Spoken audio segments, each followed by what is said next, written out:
On his Oak Island property, surveyor and landowner Fred Nolan found 5 sizable cone-shaped stones.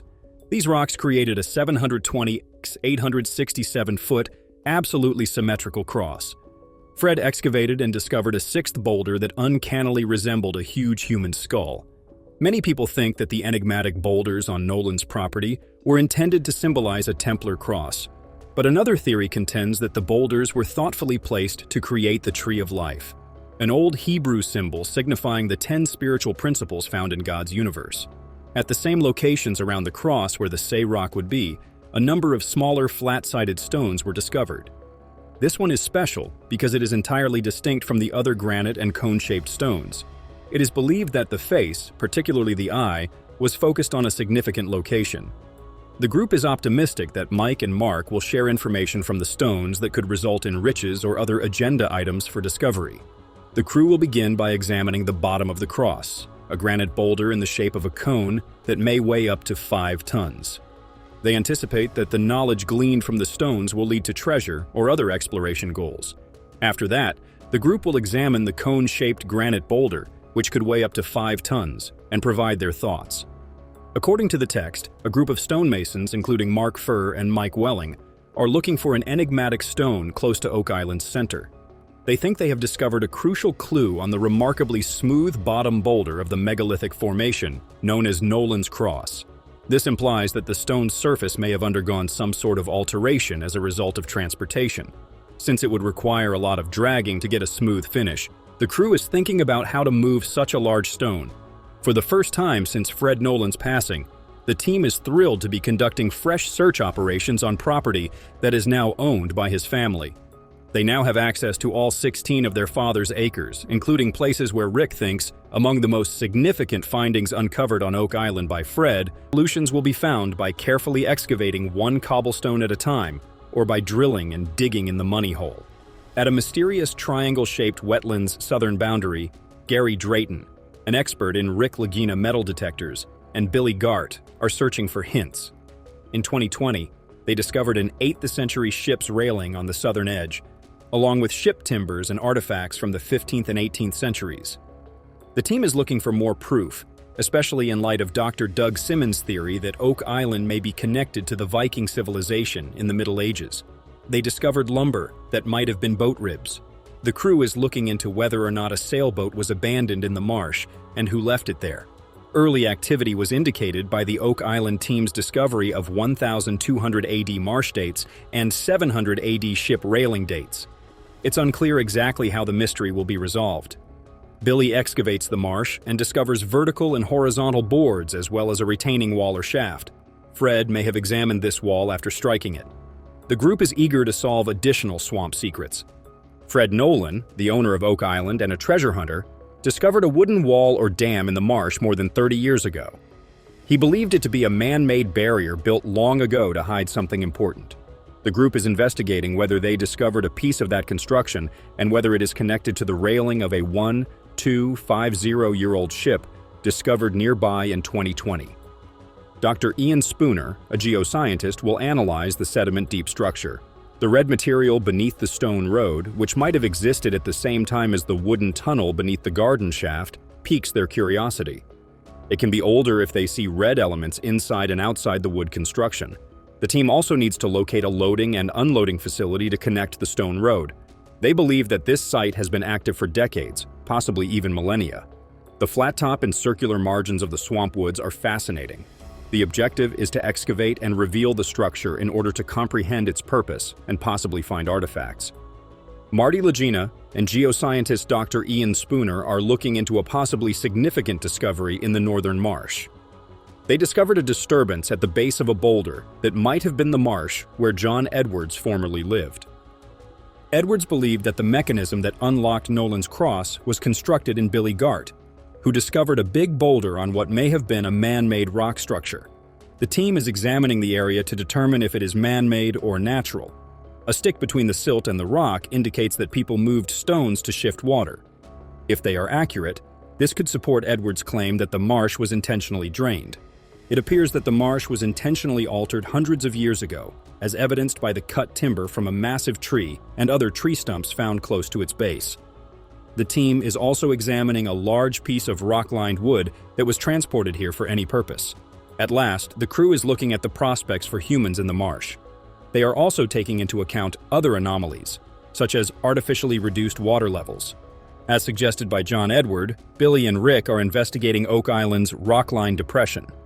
A hidden stone feature could be unique. Although the stone circle is thought to be intentional, no metals were found on the stone highway or paved area. It's possible that people visited Oak Island earlier than previously thought. In the triangle-shaped swamp, Fred Nolan found a board with wood running down its length. The crew also finds one. The wood-filled board might have been used to create the brackish bog. A similar stake at a treasure burial site might be inspected by the Oak Island team.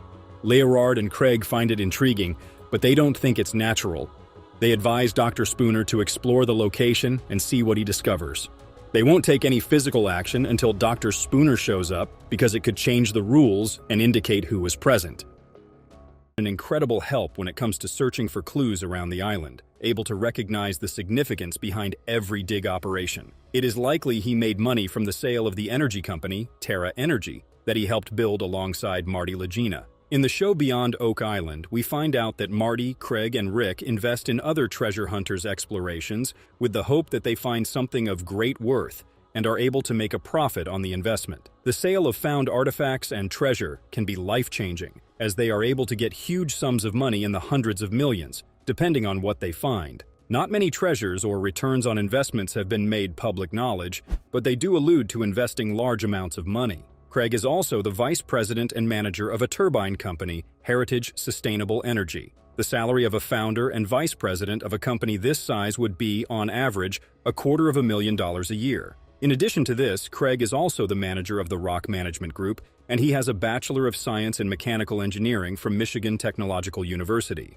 His net worth is likely closer to Marty Lagena's of around $80 to $90 million, as he was his partner in many business ventures like Terra Energy, Vineyards, and even Oak Island tours. He has also appeared in 100 episodes of The Curse of Oak Island, as well as one episode of Beyond Oak Island. The men have been known to invest their own money into scouring the island for treasures and clues, but it is unknown how much of their millions have gone into this. Alex Lagena. Another member of the crew is Alex Lagena, son of Marty Lagena and nephew of Rick Lagena. He has a degree in mechanical engineering from the University of Michigan. He is involved in his father's businesses, like the winery and energy company. There is also mention of his investments in real estate in Michigan. Alex Lagena is a very popular figure in the show because of his skill and intelligence when coming up with new strategies to find new treasures. He has been in 95 episodes of Curse of Oak Island, 10 episodes of The Curse of Civil War Gold, and 1 episode of Beyond Oak Island. If we calculated that each episode paid him $100,000, he would have earned nearly $11 million.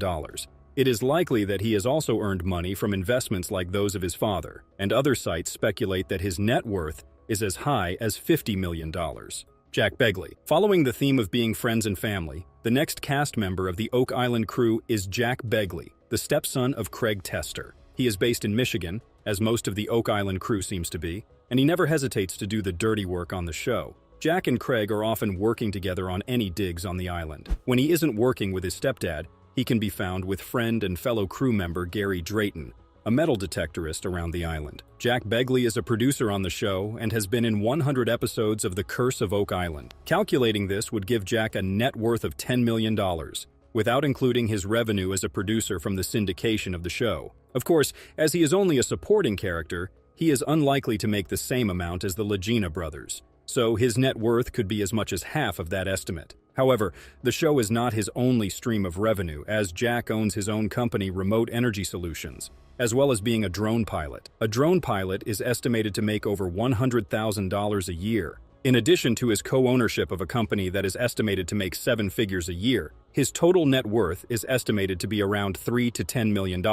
as of 2024. Gary Drayton. Gary Drayton is originally from England and taught himself the art of metal detecting. He has often helped the Fellowship of the Dig unearth many of Oak Island's incredible treasures. Gary offers invaluable insight to the show and is featured in Beyond Oak Island as well, given his connection to the greater world of treasure hunters. He has many of his own catchphrases on the show and is behind finding coins, semi-precious gems, and most significantly, a lead cross with ties to the Knights Templar. He has appeared in 150 episodes of the show, meaning he could be worth $15 million from show appearances alone. However, given his position as a side character, it is unlikely to be that high. However, he has written 2 books and found treasures himself, including rare coins, a ring made of emeralds and Inca gold, and even a Roman perfume bottle. Many sites estimate his net worth to be around $1 to $3 million. Charles Barkhouse, another crew member who has been in as many as 93 episodes and is a fan favorite, is the Oak Island historian, Charles Barkhouse. He has lived and investigated the island for over 50 years, and he gives guided tours around the island as well as the Oak Island Museum. According to Alex Lagena, he knows a lot about Oak Island and is one of the foremost historians of its legacy. Charles first started working as an advisor to the Lagena brothers and is a production assistant for the show. A production manager can make anywhere between $66,000 and $115,000 a year, according to Salary.com. To add to his revenue, he is a published author. Aside from being known as a historian, the most interesting fact about him is that he is a Freemason and actually a Knight Templar himself.